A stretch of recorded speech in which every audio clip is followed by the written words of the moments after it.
Hello बच्चों, हम लोग अपना रीजनिंग शुरू करने वाले हैं जिसमें हम लोगों ने कोडेड इनइक्वालिटी चीजें देख ली थी, है ना। तो ये जो रीजनिंग है ना, हमारे पास हर एंट्रेंस में पूछी जाती है, चाहे वो आपका यूजी हो चाहे वो आपका पीजी हो। तो हर जगह पे ये पूछी जाती है। और रीजनिंग आपके सीयूईटी का भी पार्ट है, सीयूईटी यूजी का भी पार्ट है, सीयूईटी पीजी का भी पार्ट है। आपके जो भी चीजें हैं, जैसे आपने लॉ करना है आपको, या फिर आपको बीएससी का एंट्रेंस देना है, या तो आपको बीए का एंट्रेंस देना है, तो वो रीजनिंग हर जगह आती है। और अभी यूट्यूब में क्या होगा ना कि कुछ छोटे छोटे जो क्लासेस है जिसका थोड़ा सा ये पार्ट आपका अपलोड होगा। अगर आपको बहुत अच्छे से डिस्क्रिप्टिव पढ़ना है कि हाँ ये चीज कहाँ से आई है, तो अभी सर है अभिनव सर, वो यूट्यूब चैनल में अपना वीडियो डालेंगे और नीचे उसके डिस्क्रिप्शन में लिखा होगा कि आप यहाँ से ज्वाइन कर सकते हैं। अगर किसी को बैच लेना है तो वहां से आप उसको इनरोल कर सकते हैं, ठीक है। तो हम लोग अपनी क्लास शुरू करते हैं, जिसमें हमने आपको कोडेड इनइक्वालिटी का कुछ पार्ट पढ़ा दिया था।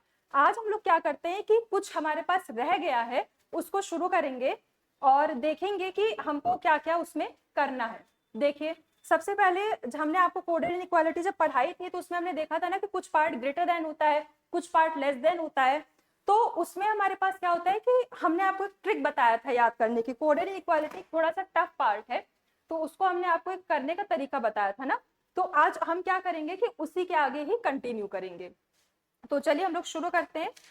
क्वेश्चन है हमारे पास, सबसे पहला क्वेश्चन है कि अगर S जो है वो ग्रेटर देन C है, C ग्रेटर देन O है, और इसके साथ एक इनइक्वालिटी दी है कि P हमारे पास लेस देन C है। तो इसमें हमारे पास दो कंक्लूजन होते हैं, कंक्लूजन नंबर 1 और कंक्लूजन नंबर 2। तो कंक्लूजन 1 हमारे पास क्या कहता है कि जो O है वो हमारे पास लेस देन P है, और दूसरा क्या कहता है कि S हमारे पास ग्रेटर देन P है। देखिए, तो हमारे पास इसमें क्या होता है कि एक कह रहा है कि जो O है वो लेस देन मतलब P बड़ा है, और इसमें क्या है कि P छोटा है, ठीक है। आप देखिए, सबसे पहले हमने आपको अब ये देखिए, पहले जो O है ये हमारे पास मान लीजिए फर्स्ट नंबर है, ये हमारे पास मान लीजिए सेकंड नंबर है। क्यों ऐसा किया है? क्योंकि ये हमारे पास एक पार्ट अलग है और ये वाला पार्ट हमारे पास अलग है, इसलिए हमने इसको फर्स्ट नंबर, इसको हमने सेकंड नंबर माना है। तो यहाँ पे हमारे पास क्या है, O हमारे पास फर्स्ट नंबर पे आ रहा है तो O को हमने फर्स्ट पे कर दिया, P हमारे पास सेकंड में आ रहा है तो हमने सेकंड पे कर दिया। अब देखिए, इसके बीच में मीडिएटर का काम कौन कर रहा है? मीडिएटर का मतलब क्या होता है कि जो दोनों इनइक्वालिटी में कॉमन हो। देखिए, यहाँ पे S है, यहाँ पे C है, यहाँ पे O है, यहाँ पे P है, यहाँ पे C है। कॉमन क्या है इसमें? इसमें दोनों में C कॉमन है। जो कॉमन होता है उसको हम उठा लेते हैं। और हमको किस में चाहिए? हमको चाहिए फर्स्ट से सेकंड में जाना है। तो अगर हम यहाँ से ये उठाते हैं कि जो हमारे पास O है वो लेस देन C है, पहली वाली इनइक्वालिटी से हमने O लेस देन C दिखा दिया है। अब ये वाली इनइक्वालिटी क्या कह रही है कि P जो है वो लेस देन C है, मतलब यहाँ पे इसको हम अगर ऐसे कर दें कि हमारे पास ये जो है ऐसे है, P हमारे पास लेस देन O हो गया, O हमारे पास लेस देन C हो गया, है ना। क्योंकि यहाँ पे C का मुंह बड़ा है तो C का मुंह यहाँ पे बड़ा हो गया, यहाँ पे भी C का मुंह बड़ा है तो C का मुंह यहाँ पे बड़ा हो गया। अब इनइक्वालिटी क्या कह रही है कि O जो है वो हमारे पास लेस देन P है, मतलब P O से बड़ा है। अब यहाँ पे आते हैं P और O का कंपेयर करते हैं, तो यहाँ तो हमारे पास O बड़ा हो गया, P हमारे पास छोटा हो गया। तो यहाँ से हमारे पास क्या निकला कि पहली वाली इनइक्वालिटी गलत है। दूसरी वाली में क्या कह रहा है? एस और पी का रिलेशन, मतलब एस और पी का रिलेशन। मीडिएटर का काम कौन कर रहा है? देखो, हमको यहाँ पे क्या है, ये फर्स्ट नंबर पे है, ये सेकंड नंबर है, मतलब हमको फर्स्ट नंबर से उठाना है, सेकंड नंबर पे जाना है। तो एस हमारे पास यहाँ पे क्या है, एस जो है वो ग्रेटर देन सी है, और यहाँ पे क्या है, जो सी है वो ग्रेटर देन पी है। हमको क्या रिलेशन चाहिए? एस से पी की तरफ जाना है। एस की तरफ मुंह बड़ा है, एस और पी के बीच में कंपेयर करेंगे तो ये ग्रेटर देन कॉमन क्या है हमारे पास? ग्रेटर देन है, तो एस ग्रेटर देन पी, तो मतलब ये सेकंड वाला हमारे पास ट्रू हो गया। तो यहाँ से हमारे पास क्या हो गया कि फर्स्ट जो है वो हमारे पास फॉल्स हो गया है, और जो सेकंड है वो हमारे पास क्या हो गया है? कंक्लूजन ट्रू हो गया है, ठीक है। तो यहाँ से पहला वाला गलत है और दूसरा वाला हमारे पास सही है। आई होप आपको इतनी बात समझ में आ गई होगी। अब इसी के अकॉर्डिंग हम लोग दूसरा क्वेश्चन देखते हैं। सेकंड क्वेश्चन हमारे पास क्या है? सेकंड क्वेश्चन कह रहा है कि जो C है वो हमारे पास क्या है? ग्रेटर देन D है, which is equal to E है, which is less than F है, सच दैट हमारे पास Y है which is less than D है, और which is less than W है। इसमें सबसे पहला कंक्लूजन हमारे पास क्या कह रहा है? जो C है वो ग्रेटर देन Y है, और दूसरा कंक्लूजन हमारे पास क्या कह रहा है कि F जो है वो ग्रेटर देन Y है। चलिए हम लोग देखते हैं इसको कैसे करते हैं। तो हमारे पास ये क्या कह रहा है, जो सी है वो ग्रेटर देन वाई। यहाँ पे देखते हैं सबसे पहले कितनी इनइक्वालिटी हमको दे रखी है। हमको दो इनइक्वालिटी दे रखी है, ये हमारे पास फर्स्ट है, ये हमारे पास क्या है? सेकंड है। अब हमारे पास क्या कह रहा है कि सी जो है वो ग्रेटर देन डी है, और यहाँ पे सी ग्रेटर देन वाई है। सबसे पहले देखते हैं इसमें मीडिएटर, मतलब जो स्टेप नंबर 1 मैं यहाँ लिख देती हूँ कि सबसे पहले देखते हैं कि मीडिएटर का काम कौन कर रहा है ना। मीडिएटर का काम कौन कर रहा है, दोनों में कॉमन कौन है, मतलब मीडिएटर का मतलब क्या होता है कि हमारे पास कॉमन कौन है। कॉमन हमारे पास कौन है दोनों में से, डी, और डी कॉमन है, इसका मतलब मीडिएटर का काम कौन कर रहा है, हमारे पास डी कर रहा है। स्टेप 2 में क्या करते हैं कि हमारे पास देखो कहाँ से कहाँ जाना है, सी से वाई पे जाना है। सी हमारे पास पहले में आ रहा है, वाई हमारे पास दूसरे में आ रहा है, मतलब पहले से हमको किस में जाना है, दूसरे पे जाना है। जो मीडिएटर का काम कर रहा है उसमें हमको उसको उठा लाते हैं, यहाँ से देखो उसको उठाएंगे तो सी जो है वो ग्रेटर देन डी है ना। और यहाँ पे क्या है, जो डी है वो लेस देन डब्ल्यू है, और हमको वाई पे जाना है, सॉरी, तो डी को हमने क्या किया, ग्रेटर देन वाई दिखा दिया है ना। देखो मिलाओ, सी यहाँ से ग्रेटर देन डी है तो सी यहाँ से ग्रेटर देन डी हो गया, और डी यहाँ पे ग्रेटर देन वाई है तो डी यहाँ पे ग्रेटर देन वाई हो गया। हमको क्या दिखाना है कि जो सी है वो ग्रेटर देन वाई होना चाहिए। अब चलते हैं देखते हैं अपना कंक्लूजन जो हमने इन दोनों को समराइज करके निकाला है, ये ट्रू होता है या नहीं होता है। सी ग्रेटर देन डी है, डी ग्रेटर देन वाई है, सी को वाई से बड़ा दिखाना है, तो देखिए सी जो है वो वाई से बड़ा है ना, तो यहाँ पे पहला वाला जो कंक्लूजन है वो हमारे पास ट्रू हो गया। अब दूसरे वाले में देखते हैं, दूसरे वाले में एफ से हमको वाई पे जाना है, मतलब क्या है, हमको फर्स्ट से किस में जाना है, सेकंड पे जाना है। मीडिएटर का काम कौन कर रहा है, डी कर रहा है, उठा लाते हैं। यहाँ पे क्या है, हमारे पास जो ई है वो लेस देन एफ है, और यहाँ पे हमारे पास क्या है, sorry, D D D mediator का काम कर रहा है ना, तो यहाँ पे हमारे पास क्या हुआ, एफ से लेकर के इससे और इससे वाई में जाना है, तो यहाँ पे क्या हुआ, जो डी ई है ना, डी ई या फिर डी इज इक्वल टू ई है, तो ई हटा देते हैं, डी ही लेते हैं। डी जो है वो लेस देन एफ है ना, और हमारे पास यहाँ पे जो डी है वो ग्रेटर देन वाई है, डी ग्रेटर देन वाई है, और हमको वाई तक ही जाना है। ये यहाँ पे ऐसे होगा, ये उठाएंगे तो ये हमारे पास क्या होगा, d is less then F है, और यहाँ पे क्या है, जो d है वो ग्रेटर देन है किससे, y से, ऐसे होगा।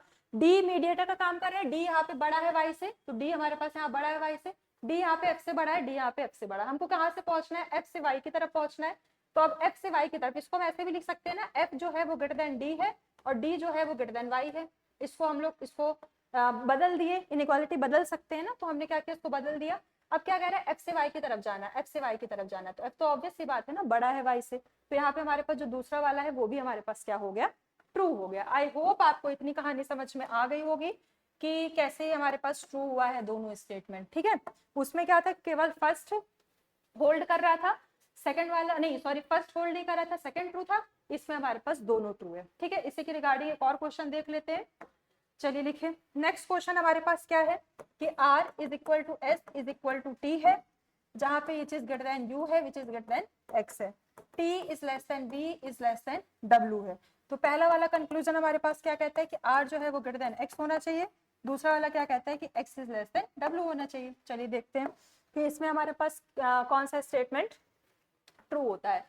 तो यहाँ पे क्या कह रहा है कि R का सबसे पहले वाला स्टेप हमने उसमें क्या बताया था कि मीडिएटर का काम कौन कर रहा है, तो सबसे पहला स्टेप जो है उसमें हम ढूंढते हैं कि हमारे पास मीडिएटर का काम कौन कर रहा है। तो मीडिएटर का मतलब क्या होता है, जो कॉमन हो, दोनों में कॉमन कौन कौन सा है एक बार देख लेते हैं।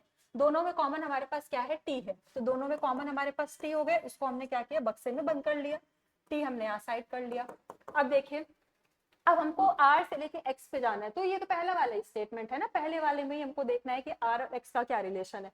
r को r ग्रेटर देन x है, मतलब हमारे पास देखो, हमने आपको क्या बताया था कि अगर हमारे पास ग्रेटर देन इक्वल होता है तो हम प्रेफरेंस किसको देते हैं, ग्रेटर देन को देते हैं। अगर ग्रेटर देन इक्वल टू होता है तो हम प्रेफरेंस ग्रेटर देन को देते हैं। अगर हमारे पास ग्रेटर देन इक्वल और ये वाला होता है तो प्रेफरेंस हम इसको देते हैं। ठीक है, हमने ये आपको इससे पहले वाली क्लास में बताया था। तो अब यहाँ पे देखो, अगर यहाँ पे इक्वल है, यहाँ पे ग्रेटर है, तो हम प्रेफरेंस किसको देंगे, इसको देंगे ना, तो r ग्रेटर देन x, मतलब पहला वाला हमारे पास ट्रू हो गया। दूसरा क्या कह रहा है, x और w, x हमारे पास किस में है, फर्स्ट वाले में है, और w हमारे पास किस में है, सेकंड वाले में।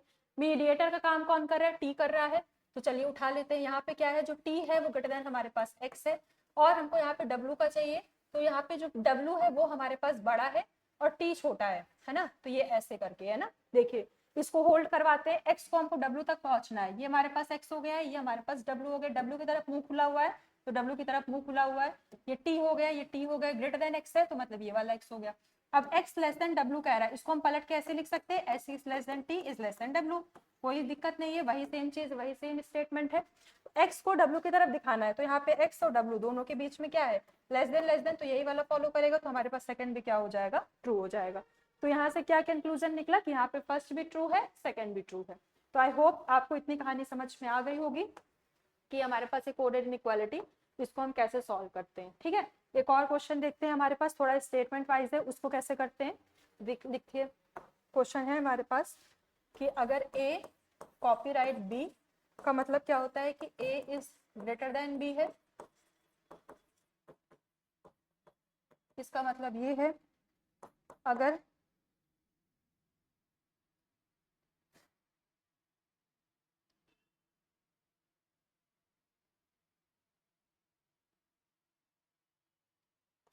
कॉपीराइट है उसके नीचे बी लगा हुआ है, इसका मतलब क्या है कि A is either greater than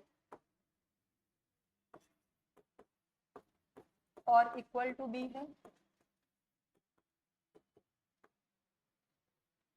A is equal to B का मतलब क्या है हमारे पास, मतलब ये तो भाई सिंपल सा ही है कि A is equal to B है। ए एट द रेट बी का मतलब क्या है कि A is smaller then B है, और ए कॉपीराइट है नीचे लगा हुआ है ये, इसका मतलब क्या है कि A is either smaller than और इक्वल टू बी। ठीक है, तो हमारे पास ये है, इसमें हमारे पास क्या कह रहा है, जो स्टेटमेंट दी हुई है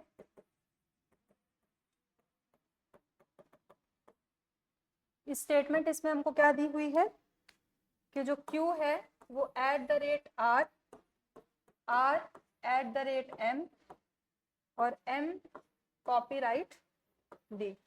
तो इसमें सबसे पहला कंक्लूजन क्या कह रहा है कि डी जो है वो कॉपीराइट आर हो जाए, और दूसरा क्या कह रहा है कि डी कॉपीराइट क्यू हो जाए। यहाँ पे ना ये लगा दीजिएगा। चलिए देखिए कैसे करना है इसको। हमारे पास कभी कभी ऐसे करके स्टेटमेंट आ जाता है कि ए कॉपीराइट बी का मतलब क्या है, ए इज ग्रेटर देन बी, है ना। तो अभी तक हम लोग क्या देख रहे थे कि ए हमारे पास बी से बड़ा था, तो इसको हम क्या लिख सकते हैं, अगर ए ग्रेटर देन बी है तो इसका मतलब ये क्या हुआ कि ए जो है वो बी से बड़ा है। कहीं भी अगर हमको कॉपीराइट दिखा होगा इसका मतलब ए जो बड़ा है। अब ए कॉपीराइट है, इसके नीचे सफिक्स में डैश लगा हुआ है, क्या कह रहा है, ए इज आइदर ग्रेटर देन और इक्वल टू बी। ए या तो हमारे पास ग्रेटर हो सकता है तो इक्वल हो सकता है, मतलब A is greater than equal to B है इसका मतलब। यहाँ पे क्या कह रहा है कि a is equal to B है, मतलब ये हमारे पास ये हो गया। a at the rate b का मतलब क्या है, a is smaller than b, मतलब b बड़ा है तो a is smaller than b। अब यहाँ क्या कह रहा है कि इसके नीचे एट द रेट के नीचे डैश लगा हुआ है, इसका मतलब क्या है कि a is either smaller than और इक्वल टू b है, इसका मतलब क्या हो गया, ये हो गया। ये हमारे पास स्टेटमेंट का निष्कर्ष निकाला, कंक्लूजन निकाला कि हमारे पास इस तरीके से आएगा। अब स्टेटमेंट में क्या कह रहा है, चलिए उठाते हैं statement. Q at the rate R, at का मतलब क्या होता है कि लेस देन बी है, तो मतलब Q इज लेस देन हमारे पास क्या हो गया, आर हो गया। R at the rate M, at the rate M का मतलब क्या है हमारे पास, आई थिंक यहाँ पे सफिक्स में कुछ होगा, है ना, नहीं तो दोनों सेम हो जाएगा। यहाँ पे क्या है, R at the rate suffix में एम। ठीक है, तो इसका मतलब क्या हुआ कि आर जो है वो लेस देन इक्वल टू है एम से। M copyright D, M copyright D का मतलब क्या है कि A is greater than B है, तो यहाँ से क्या हो जाएगा, M is greater than D. ये हमको तीन स्टेटमेंट दी हुई है। अब बढ़ते हैं अपने कंक्लूजन की तरफ। कंक्लूजन नंबर 1 पे हमारे पास क्या कह रहा है, डी कॉपीराइट आर है, मतलब जो डी है वो हमारे पास ग्रेटर देन आर है, पहला कंक्लूजन। दूसरा क्या कह रहा है कि डी कॉपीराइट के सफिक्स है क्यू, तो D is greater than equal to Q है। अब चलिए हम लोग अपने स्टेटमेंट में चलते हैं। यहाँ पे क्या कह रहा है, इसको अगर कंक्लूड करते हैं पूरा तो ये ऐसे निकल के आएगा, Q is less then R, R is less then M और M ग्रेटर देन D। इसको हमने पूरा कंक्लूड करके निकाल लिया। अब चलते हैं, यहाँ पे क्या कह रहा है, जो D है वो ग्रेटर देन R है, यहाँ से D जो है वो R से बड़ा है। देखिए एक हमारे पास ये वाली इनइक्वालिटी मिल गई, एक हमारे पास ये वाली, दोनों एक अपोजिट साइन है, मतलब एक इसकी तरफ खुल रहा है एक इसकी तरफ खुल रहा है, दोनों आपस में एक दूसरे की तरफ खुल रहे हैं। तो हमारे पास जब दोनों सेम साइन मतलब एक ही तरफ खुलते हैं तो वो स्टेटमेंट हमारे पास कैसी होती है, गलत होती है। अब डी को क्यू की तरफ से दिखाना है, तो डी और क्यू का रिलेशन देखते हैं। इसमें भी हमारे पास क्या है, ये डी और क्यू का, ये दोनों हमको साइन देखो एक ही सेम साइड पे मिल रहा है, ये भी लेस देन है और ये हमारे पास ग्रेटर देन है। तो जब हमारे पास इस तरीके वाले साइन होते हैं तो हमारे पास स्टेटमेंट कैसी हो जाती है, गलत हो जाती है। तो हमारे पास यहाँ पे दोनों स्टेटमेंट कैसी है, गलत है। तो आई होप आपको ये कहानी समझ में आई होगी कि ये कैसे किया गया है। तो यहाँ पे क्या हुआ है कि हमको कुछ स्टेटमेंट दी हुई है, अभी तो आपको यहाँ पे @ दिया हुआ है और हमारे पास कॉपीराइट करके दिया हुआ है। कहीं कहीं पे जब आप इसको सॉल्व करोगे ना तो हैशटैग करके भी आएगा वहां पे, ठीक है, हैश आएगा उसमें। तो आप क्या करोगे ना कि जो स्टेटमेंट कह रहा है उसी के बिहाफ पे जैसा कहता जा रहा है वैसा वैसा हम लिखते जाएंगे, और फिर जो हमारे पास इसका स्टेटमेंट आएगा उसमें भी जैसा सिंबल उसमें मेंशन है वैसे ही उसी सिंबल को उठा करके उसमें मेंशन कर देंगे, और जो कंक्लूजन आएगा उसमें भी कंक्लूजन में हम ये देखेंगे कि कौन सा स्टेटमेंट हमारे पास ट्रू है और कौन सा स्टेटमेंट हमारे पास गलत है, ठीक है। तो हमारे पास यहाँ पे थी हमारे पास कोडेड इनइक्वालिटी, जो कि आपकी यहाँ पे खत्म होती है। हम लोग नेक्स्ट क्लास में क्या देखेंगे, कुछ वेन डायग्राम है उसको देखेंगे, ठीक है।